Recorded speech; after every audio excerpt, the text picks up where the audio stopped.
As we head into World Press Freedom Day 2026, record numbers of reporters are facing threats to life, livelihoods, and physical safety, with those from marginalised communities disproportionately affected. Welcome to Diversity Matters, brought to you by Media Diversity Institute. In this episode, we examine the state of press freedom and its impact on diversity, and ask what's needed to address and reverse the growing challenges putting both the media and reporters at risk. My guest is Andrea Cairola, Advisor for Communication and Information at the Section for Freedom of Expression and Safety of Journalists at UNESCO. Andrea, thanks for joining me on Diversity Matters. World Press Freedom Day is a time to evaluate press freedom around the world, defend the media from attacks, and pay tribute to journalists who've lost their lives doing their jobs. I just want to start by asking you, how difficult is that fight to preserve media independence and safety today? Hello, thank you for the invitation. And replying to your question, I think that defense of press freedom is a daily and I would say increasingly complex struggle. Journalists today face both long-standing threats, such as physical attacks, killings, imprisonment, and rapidly evolving ones, including online harassment, especially disproportionately affecting women with technical facilitated gender-based violence, but also increased digital surveillance, the impact of disinformation, the use and misuse of artificial intelligence. All this in a context of increased difficulty to ensure media viability, the very financial sustainability of the media system, ecosystem, and also, I would say, a reduced trust within their audiences and their public. As UNESCO, every 4 years, we produce the World Trend Reports on Freedom of Expression and Safety of Journalists, and the last one was issued a few months ago, and it highlighted, among else, the global shrinking of freedom of expression. It is about 10% since 2012, but also an increased self-censorship of journalists themselves, plus 63% since 2012 again. But despite all these challenges, the struggle is carried forward by a global ecosystem of actors within, of course, the international standards, but also with local engagement of this diversity of actors, including, first and foremost, journalists themselves, as well as their media managers, news publishers, which remain on the forefront of defending and promoting press freedom together with the civil society, the media institution, and also international bodies as UNESCO. However, this is, of course, a fundamental human rights of all citizens, of course, not of journalists only themselves. You've just painted a picture of some of the really serious difficulties of media freedom and the media operating today, and that slide down. And as you said, it's up to sort of a coalition of media and actors like UNESCO, like other civil society, to really work hard to fight to try to have that press freedom. As back to my sort of first question, it seems that the fight must be more and more difficult every year. Do you find it a really difficult battle? You've been doing this for a while. How much more difficult is it now than it was even a few years ago? I think the World Press Freedom Day in itself and its history is a way to touch base on your question. Let's recall that the first World Press Freedom Day event, the precursor of it, actually took place in Windhoek in 1991. And the outcome of this gathering of different stakeholders was the Windhoek Declaration of Free, Independent, Pluralist Media, a declaration that has been guiding and supporting media liberalization, promotion of media development, including, for instance, three-tile system, public service broadcasting, commercial media, community radio, across the continents, starting from Africa again, but also in Asia and Latin America. This was the early 90s. Then the very day when this gathering took place was 3rd of May. And because of that, and because in memory of that milestone declaration, the UN General Assembly proclaimed 3rd of May the World Press Freedom Day. So since we are now entering into the 35th celebration, since every 3rd of May is a moment for all these actors to be together, to touch base on a specific topic and to touch base, of course, on press freedom in itself. If you see trends, maybe let's go to 30 years after, so the celebration 5 years ago, the window plus 30, back to window, in which it was clear that on top of reaffirming free, independent, pluralist media, was also essential to promote an ecosystem enabling press freedom, freedom of expression. For instance, to have the awareness of how important is this transparency of digital platform. So because of that, for instance, there is an initiative called Internet for Trust, which is supporting right-based governance of digital platform. How important is to work with the user, with the consumer, with the recipient of information. So there is importance for media information literacy, and I'm aware that Media Diversity Institute is very active on this area. And then last but not least, the issue already mentioned of media viability. So it's a challenge which has to be taken collectively. There is no one quick fix solution, of course. It's something that has to be work from the duty bearers, as we say, with the international language, but from the right authors. And I think that now that we are heading towards the next World Press Freedom Day, aware of what is happening in the world in these days, it's very probably important to recall that this very next World Press Freedom Day has a global theme related to sustaining peace. I want to ask you this. We touched on it earlier. It's a very dangerous time for journalists. A lot are being attacked and killed, especially in conflict. And as you said, the theme this year is peace. What needs to happen to hold those responsible to account? Is there a more urgency or collective action needed to hold those responsible for infractions or for attacks to account? Yeah, as you said, the situation remains extremely alarming. While numbers fluctuate slightly year after year, they remain consistently high. I mean, last year alone, 2025, there were 96 journalists that have been killed, recorded by UNESCO Observatory on Killed Journalists, which is a first step in replying to your question. It's important to know every single killing around the world. This was not the case before this became a statutory actually work of our organization according to a working methodology to ensure there is this recording, which is a first step for accountability. Then every second year, we also follow up with the member states, the countries where the killing took place, requesting information on the status of the investigation and the judicial is what we call the judicial follow-up, and is contributing to determine, let's say, the official international impunity rate. And of course, this is an important exercise to raise awareness on the importance of tackling impunity and to keep the rule of law institution in all the involved countries, let's say, accountable at global level. Let me also recall that there is an impunity rate nowadays, which is in the order of 9 out of 10 of killing of journalists that remain unpunished. Actually, was the last one 2 years ago was 85%, slightly decreasing from what was 10 years before of almost 10 percentage point, but still is very high, too high. And also, there is another international day, the 2nd of November, which is an international day to call focus specifically on the issue of impunity for crimes against journalists.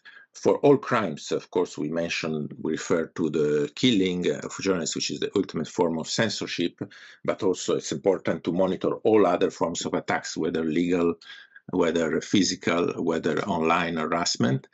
And to respond to that, it's very important, as we say, the coalition-based work. For this, there is we are coordinating the implementation of the UN Plan of Action on Safety of Journalists and the issue of impunity, which is a plan not only of the UN, it's a plan of all involved stakeholders, and it's a multi-stakeholder plan which was developed collectively and is showing how it's important to work, for instance, on 3 pillars: prevention, protection, and prosecution.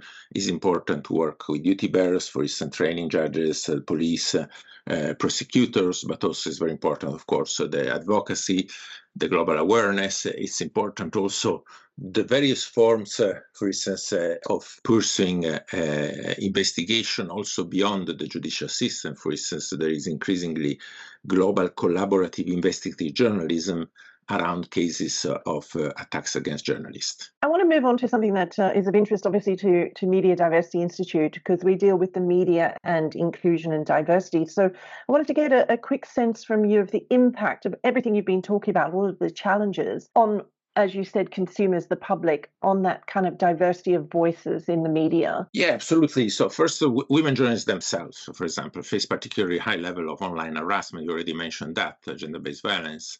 And there is really looks like coordinated attacks aimed at silencing them.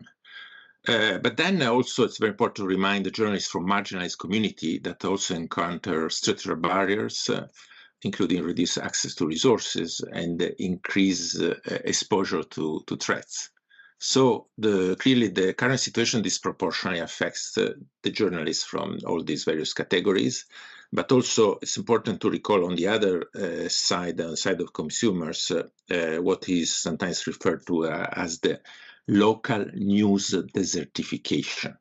So the very fact that at local level, until a few years ago, in many part of the world, within the global north, the global south, there were more voices producing local content for local audiences, and this is no longer the case in many areas. So there are maps that are developed by special observers in which there are really spots without local news. Again, this is happening in a developed country in the global south, but also this risk of silencing local voices is disproportionately affecting also countries in conflict, where we are also in the historic time in which there is the biggest number of exiled journalists that have to flee their country, and there is the biggest challenge for local media. If you want to see, let's say, a good news, there is also an increase of recognition of community radios around the world. So while community radios in many contexts were operating in a sort of limbo, legal limbo, with or without licenses, frequency licenses, with a lot of limitation, now there is a trend in recognition of community media. And also there is a trend in recognition on the importance of public interest information as a public good. Actually, the Window Plus 30 declaration was exactly on this very topic, the importance of information as a public good, and it has been actually endorsed by UNESCO General Conference with unanimity. Let's stay on the positives, because some of MDI's projects are working on independent media, working with local media, empowering youth to be even content creators. So that's just our organization. So there are organizations really dedicated to try to help part of the media have more resilience and longevity. Are you sort of optimistic that there is a lot more emphasis now on local independent community media, as you said? Do you see a bit of a shift of sort of recognition to put more money and energy and resources into saving it and developing it? I don't know if more money, but awareness, definitely, yes. So if you want to see, let's say, the half full glass, there is definitely a growing global awareness of the importance of press freedom, a strong mobilization from journalists, from the civil society, also from international organizations like ours, but also regional one, African Union, Organization of American States, OSCE, Council of Europe. So this, in terms of awareness, is there, in terms of also international recognition of the political issue, but also at national level, it's very important to remind the increased focus and concern on disinformation, which was also identified by the World Economic Forum as one of the main threats on the short term. So the response to that is actually bringing a lot of discussion, which are also in connection with the overall work of promoting free, independent, diverse, and pluralist media. It's very important that the response to that remains really within fundamental human rights, right-based within the international standards on freedom of expression. But again, there is a growing awareness of all these challenges. The solution maybe is not there yet. The resources or enough resources are not there yet. But if you want to see the half glass, possibly is a first step. So there's a lot of concerns and a little bit of room for optimism, if I can summarize what you just said. Indeed, absolutely. I think we have always to remain optimistic, and the very fact that I'm here discussing this, and it's part of the collective thinking towards a holistic response, and hopefully an effective one. What else would you like to see as a final thought? What else would you really like to see sort of put into place this year or discussed, or what would make a big difference, I guess, is really the question. I think what will make a big difference is now an increased attention on the importance of public interest media and the very need of resources given, of course, without respecting editorial independence, without string attached, but it's really a resource issue. So finding ways to respond to this viability crisis is essential in this regard. We've joined hands with a lot of partners promoting a media viability manifesto, and ultimately we're talking about relatively little resources. There is a study by the OECD finding out that only 0.5 of official development aid goes to media assistance. So this is a fraction showing how it's considered, let's say, marginal towards the overall development effort, while it's not marginal, it's essential. Let me to conclude on a, let's say, on a note referring to another, let's say, good news that, for instance, last year and this year has been reiterated that we managed for the first time to integrate an entire media chapter within the rapid damage need assessment for the recovery and reconstruction of Ukraine. And I think this should be systematically everywhere there are these RPDNA, they're called rapid damage need assessment, which is an exercise spearheaded by World Bank, UN, the European Union to guide donors to provide resources for recovery and reconstruction of conflict, post-conflict areas, but also after disaster. There are a chapter on education, chapter also on culture, heritage concerning UNESCO areas, but there were not a specific chapter on media. Now there is a half chapter actually integrated in the one for ICT infrastructure.